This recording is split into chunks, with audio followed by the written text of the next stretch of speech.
அன்பின் பரம தகப்பனே, ஸ்தோத்திரம் ஐயா, ஸ்தோத்திரம் ஐயா. இந்த நல்ல நாளைக்கான கிருபை செய்திரே. உமக்கே எல்லாம் துதி கன மகிமை உண்டாவதாக. கர்த்தாதி கர்த்தாவே, உமக்கே எல்லாம் துதி கன மகிமை உண்டாவதாக. ராஜாதி ராஜாவே, ஏசு ராஜாவே, உமக்கே எல்லாம் துதி கன மகிமை உண்டாவதாக. ஆமாப்பா, இந்த வசனத்தை வைத்து நாங்கள் ஜெபிக்கிறப்போ எங்கள் ஒவ்வொருத்தரையும் ஆளுகை செய்யுமா தாழ்த்தி கேட்கிறோம். Proverbs 16th chapter 23rd verse. The hearts of the wise make their mouths prudent, and their lips promote instruction. நீதிமொழிகள் 16ஆம் அதிகாரம் 23ஆம் வசனம். ஞானியின் இருதயம் அவன் வாய்க்கு அறிவை ஊட்டும், அவன் உதடுகளுக்கு அது மென்மேலும் கல்வியை கொடுக்கும். ஆமென். Thank you Jesus. இந்த வசனத்தை கொடுத்ததுக்காக நன்றி இயேசுவே. இதை கேட்டுக்கொண்டிருக்கிற ஒவ்வொருத்தரையும் நீங்க ஆளுகை செய்யுமாறு கெஞ்சி கேட்கிறோம்.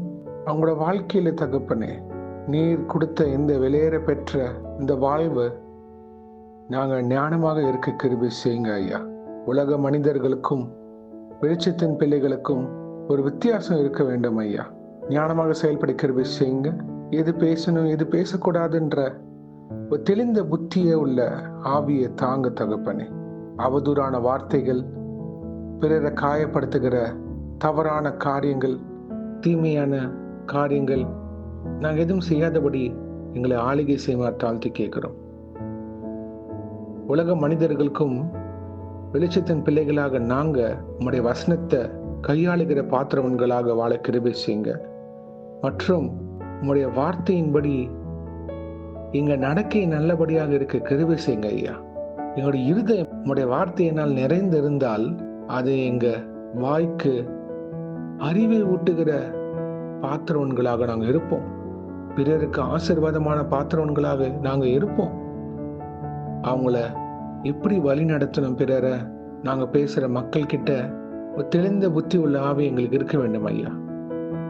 அதுக்கு நீங்க ஆளுகை செய்யுமா தாழ்த்தி கேட்கிறோம். எங்க உதடுகளுக்கு மேன்மேலும் அது கல்வியை தருமாப்பா. ஆவிகளை பகுத்தறியத்தக்க ஒரு தெளிவான வழிநடத்தல் பரிசுத்த ஆவியானவரே யாவருக்கும் தருமாறு கெஞ்சி கேட்கிறோம். எங்க இருதயம் உம்முடைய ஆளுகையினால் நிரப்பப்பட கிருபை செய்யுங்க. கிறிஸ்துவின் சாயல் அது வெளிப்படுகிற விஷயங்க. எங்களோட ஆவிக்குரிய ஜீவியத்தை காத்துக்கொள்ள கிருபை செய்யுங்க. பிறருக்கு ஒரு வழிகாட்டியான பாத்திரவன்களாக நிலைநிற்க கிருபை செய்யுங்க. யாரையும் காயப்படுத்தாதபடி, குற்றப்படுத்தாதபடி சாட்சியின் வாழ்க்கை, கர்த்தருடைய வார்த்தைக்கு கீழ்ப்படிந்து நிற்கிற வாழ்க்கை, நற்கிரியைகள் செய்கிற பாத்திரவன்களாக எங்களை வழிநடத்தி தருமாறு தாழ்த்தி கேட்கிறோம் இயேசுவே. எங்கள் குறைகளை மன்னிங்க. நீர் எப்படி எங்களை வழி நடத்தணும்னு சித்தமா இருக்கிறீரோ அதன்படி ஒரு புத்தி உள்ள கன்னிகைகளாக எங்களை வாழ தகுதிப்படுத்துங்க. மற்றும் இயேசுவே, உம்முடைய வருகைக்கு நாங்க ஆயத்தமாக நிற்க வேண்டும். அதை பிறருக்கு வழி நடத்துகிற பாத்திரவன்களாக நாங்க சாட்சிகளாக நிற்க கிருபை செய்யுங்க.